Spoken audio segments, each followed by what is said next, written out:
daw po kailangan pa yung naghihingalo parang ma-admit siya. Ay, grabe naman yung yun. Kailangan naghihingalo. Pag hindi naghihingalo, ay natanggapin. Pinumpirma ng Department of Health na nakapasok na sa bansa ang Omicron subvariant na BA.2.12. Ang pangarap ng ospital ng mga residente ay nananatiling panaginip. Nasa batang aabot sa 30 milyong pisong halaga ng mga peking gamot. Desperadong namalimos sa kalsada upang may maipambili raw ng gamot at nebulizer para sa may sakit niyang anak.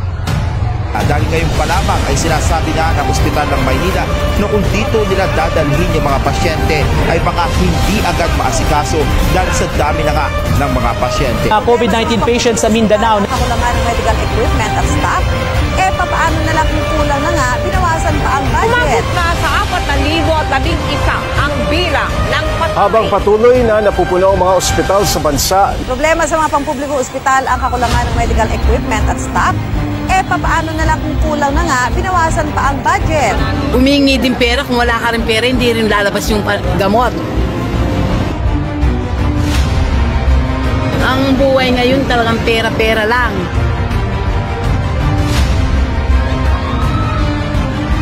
Kung wala kang pera, mamamatay ka na.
Naman kami nagkulang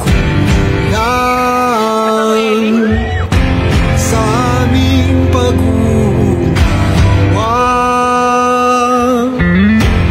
Di ka namin isusuka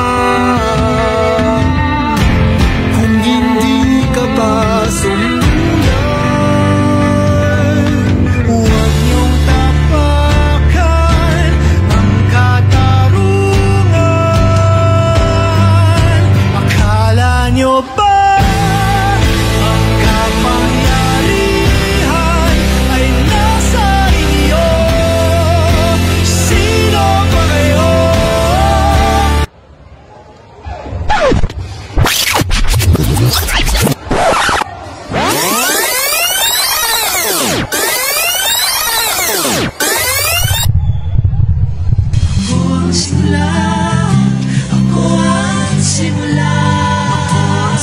Pirmado na po ni Pangulong Duterte ang batas na nagtatakda ng patuloy na benepisyo para sa mga health worker ngayong may pandemya. Formal lang inilunsad sa Philippine General Hospital o PGH ang programang libreng gamot.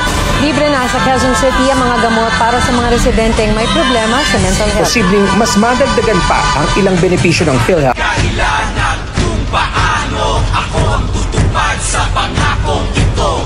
Ako ang simula ng pagbabago. Ako ang simula. Sobrang halaga po kasi hindi naman natin malalaman kung kailan tayo masakasakit. Mahigit sa 4,000 mga Bicolano mula sa Sorsogon, Camarines Sur at Camarines Norte ang napaglingkuran sa libreng medical mission. Ang ating pagtutulong-tulong ay magkakaroon ng malaking impact o epekto sa mga nangangailangan.